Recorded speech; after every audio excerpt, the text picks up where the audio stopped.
This is TWiT.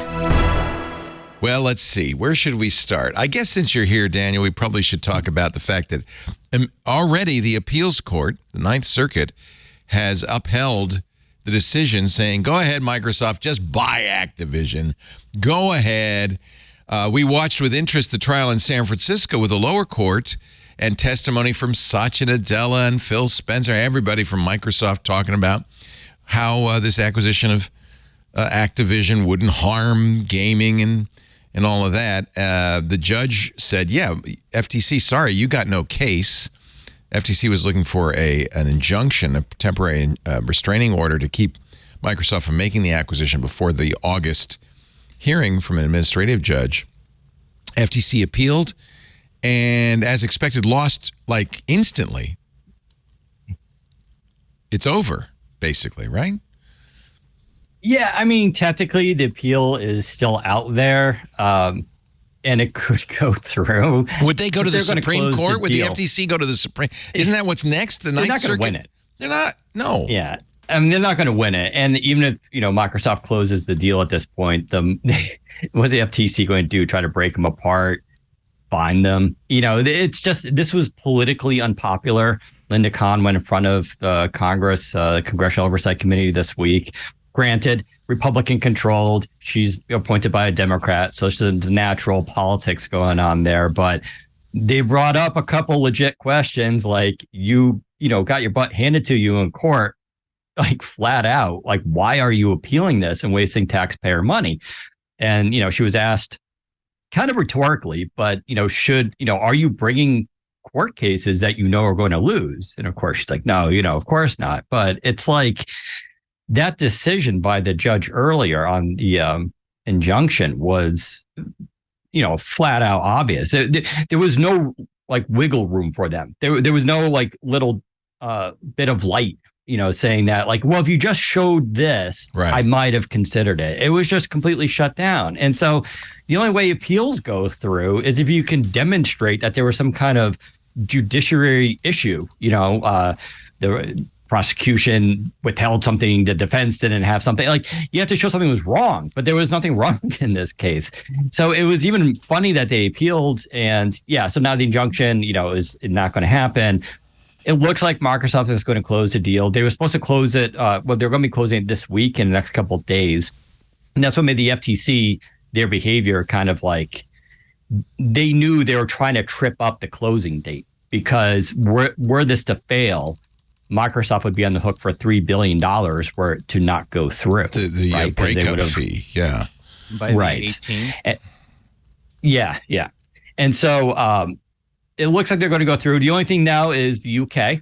The UK is still an issue, but even that went from, we made our decision, that's it, to, well, I guess now we'll maybe take some concessions, a few more negotiations here and there. Because those are the only two. It was the UK and the United States. The rest of the world was like, yep, fine. All right. And Microsoft was very proactive in making concessions and trying to say, listen, we're not going to keep Call of Duty off of like PlayStation. We're going to play fair with these.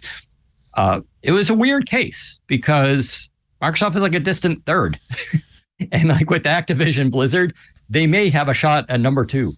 And every country in the world had already approved it, including Japan, Sony's home nation, had said, go ahead. I mean, it's reasonable for antitrust regulators to look at it. It was a very big acquisition, and it Microsoft was quick to say, oh, we're still number 3, but it made them a lot bigger in gaming. Sure.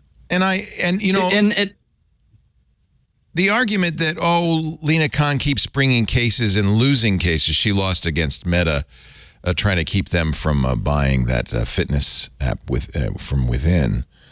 I think you could make the argument that even the threat of this action is enough to keep companies a little bit careful. And I don't think that's a bad thing. Yeah. I mean, the last time a vertical merger like this happened, I think AOL Time Warner, right? It didn't go so well. I definitely want regulators to at least keep their eye on acquisitions like this. Yeah. It is also the case, though, that, and this is why they wanted the injunction, once the acquisition happens, it's a lot harder to unwind that than it is to stop it before it happens. So what happens, Daniel, in the UK now? If Microsoft goes ahead and they're expected by Tuesday to finalize the deal, then what is the UK just say, well, what have we told you to stop? What do they do? I mean, worst case scenario, which won't happen, is like Microsoft closes the deal, this goes through, and they just block UK. They say, we're not going to sell it in the UK, so you win. Yeah. Congratulations. It's just like you're cut off. Enjoy your Libra office. Yeah. Yeah, they just carve them out. That won't happen, though. Obviously, the UK is feeling the pressure now because they're the only ones. Microsoft says, hope you like Linux.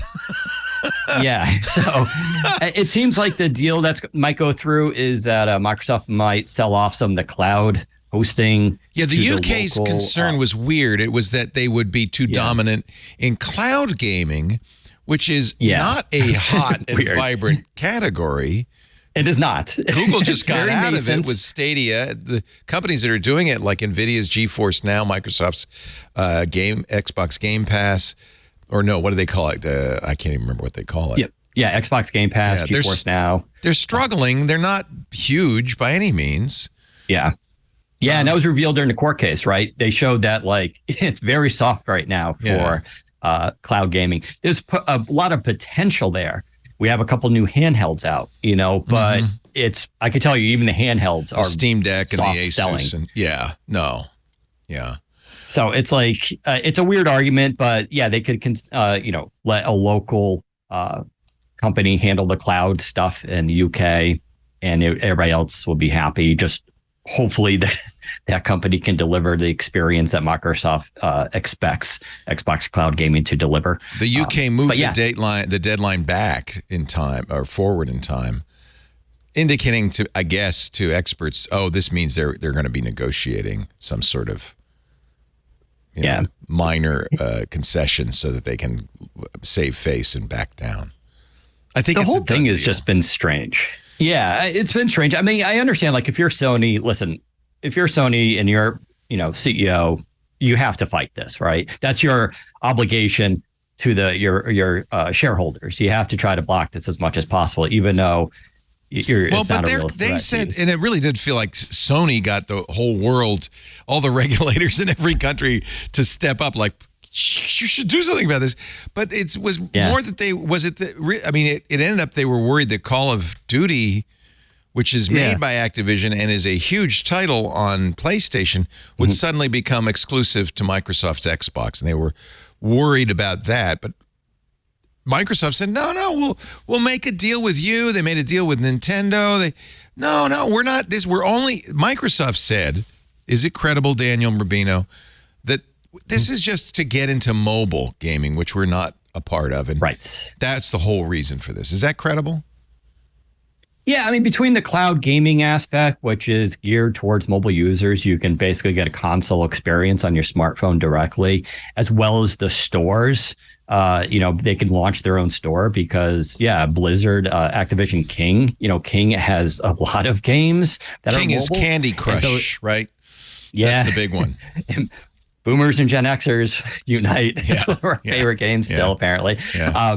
But it's a huge business, and it's still an amazingly popular game, and allows Microsoft to get a foothold into mobile gaming. It's got to be they lost a good business. They're paying $69 billion.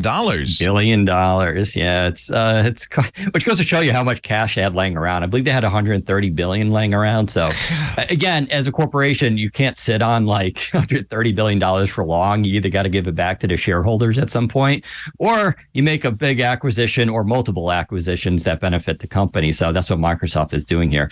But the whole thing was just kind of strange. I understand Sony was, had to fight it legally, but at the same time, emails came out showing that even Sony wasn't like, we know this won't really do anything to us, because, and Nadella even came out and said, like, listen, we don't like exclusives. If we could choose, we would not have exclusives for gaming. We think it's bad. And that is kind of his thing lately, right?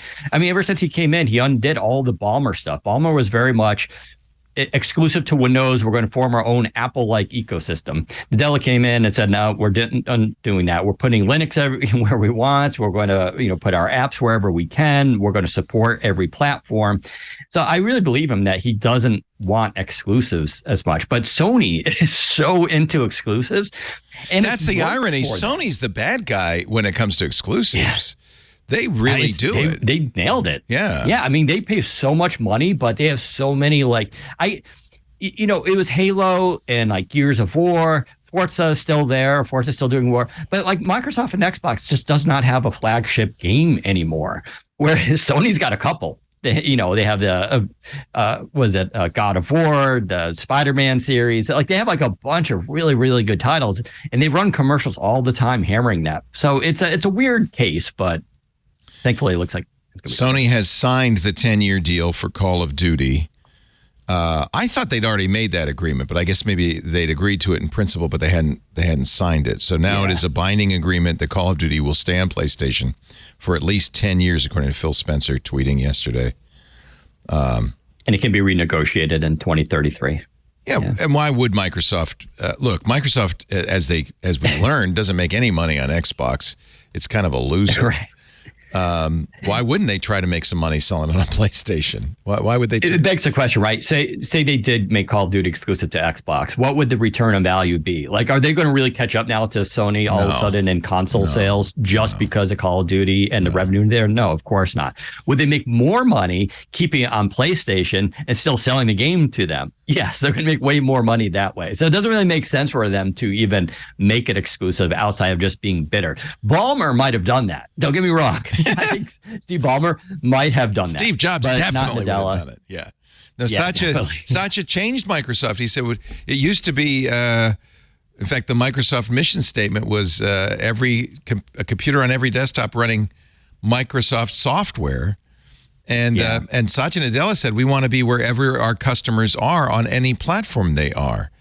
And that was a huge shift. And actually, as everybody who has Microsoft stock knows, a very good shift. Stock market likes what happened on Friday as well. So I guess Phil Spencer had offered this agreement in January to Sony, but Sony said, we're not, January of last year. But Sony said, we're not going to sign that. We're gonna fight it. Why would we sign it if we think we can beat you? Yeah, why would we and they kind of came close, right? The FTC, I think, threw more sand into the gears of this than a lot of people anticipated. Yeah. They were really and it was just a strange thing. And I'm all for the FTC and watching tech companies and but this just was not that case. It's like social media, sure, let's take a look at that. Advertising, sure, let's take a look at that one. But gaming. Yeah, I don't know. That was a weird stretch. It's not that a big. Abrar and Dan, I feel like we're leaving you out. Are you guys gamers at all? Do you care in the least about this, Abrar? I'm sitting back and letting Dan and Daniel take this conversation because I am not a gamer. So wait a minute, you don't play any? Come on, do you play any mobile games? Anything? No, that classic question of when a kid sits next to you and is like, do you have any games on your phone? My nephew's always asking me that and I don't. I'm incredibly boring. What do you do with your life if you don't play TikTok. Games? Oh, TikTok. You watch TikTok. Okay. See, I have no TikTok. It eats up a lot of time. Dan, you play Diablo 3, you said, before you got married. I became a gamer in my adulthood, and kind of because I like the systems in games. I like figuring out. It's like a puzzle, right? You figure out the mechanics of a game, and you can figure out how things work. It's kind of like tech, right? Or Linux or any type of coding environment, right? You're trying to figure out systems and how they work. I was more, I agree. I kind of want regulators to pay attention to different or maybe larger issues, but I think that this was a good thing to pay attention to. And I understand Sony's grievance. Look, it sounds silly to have an argument about Call of Duty, which is, if you watched or read or listened to these hearings, it really seemed to come down to Call of Duty. But I can understand in 10 years, Microsoft, and Daniel, you rightly point out, Microsoft has pivoted to services a long time ago. And I can understand Sony saying, hey, look, the hardware market might be shrinking. And if Microsoft totally takes over cloud and services, we could, exclusives only last as long as the next console. We could shrink and there could be no competitors left for us to buy. There could be no studios or very few studios that are capable of creating AAA quality games that we have as exclusive. So I understand Sony's fear. Microsoft is a $1 trillion company, and them making a vertical acquisition like this and integrating the service providers into the Xbox as the platform, I would be scared. And I think that consumers have a right to be kind of wary of this acquisition, because in the past, acquisitions like this have never gone well. Having said that, as a gamer, I really would like Bobby Kotick, the CEO of Activision Blizzard King, the guy who oversaw sexual harassment, the guy who was responsible for all kinds of union busting. I'd like that guy to leave. I would like at least the studio to not be as noxious as it has been in the last decade or so. Well, and some say this was Bobby's way of getting out. He's going to clear billions of dollars in this acquisition. But I think he's still, isn't he on the board still, Daniel? I think he is. He does still have like a role. They haven't been as, I agree with Dan here. They have not been as, let's kick him out of the picture as much as I think a lot of us would like. But he still does play a pretty big role in this. Yeah. And, the company does have a lot to go through. And Microsoft, their history of acquisitions is kind of mixed, right? Like some of them. But really their gaming history is not bad. Better. Yeah. I mean, Overture was bad. But look what they did with Minecraft. They were, I think, very good stewards of Minecraft, right? They've improved it. This is Phil Spencer. Grown it. Yeah. The head of Xbox, Phil Spencer. And lately, GitHub, that we were all worried about the GitHub acquisition, but that's been all right. I don't know. LinkedIn, they certainly didn't change LinkedIn. I don't know if they're making a lot of money. The membership of LinkedIn has grown. Yeah. Okay, so they've been a good steward there. It's a new Twitter. Yeah. Yeah, it's Twitter for professionals. There's so many new Twitters, though. I don't know. The social web is atomized and dead. Yeah, except it's not. That's what's really. We'll talk about that in a little bit.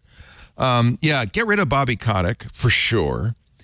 There's also, they talked about Call of Duty, but there's World of Warcraft.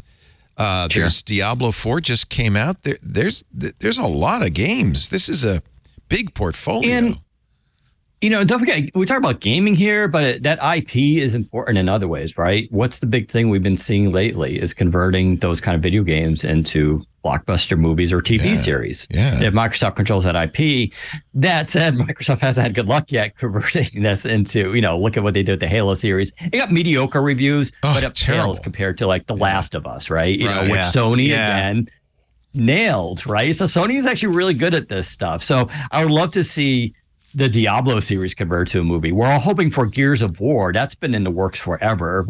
Dave Bautista literally stepped up and said, "Let me play the lead." And we're like, he is. Who else are you going to cast? He's perfect. Yeah, so it's like they could do all this, but it does have a lot of value besides just gaming, right? The long form TV series premiere, prestige TV has a lot of potential. That's where the $70 billion comes into play. It's not gaming.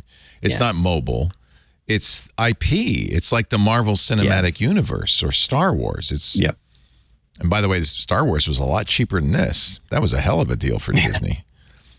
Wow, $70 billion. All right, so the next step, before Windows Weekly on Wednesday, it's probably likely that they will announce the acquisition has gone through. It's done.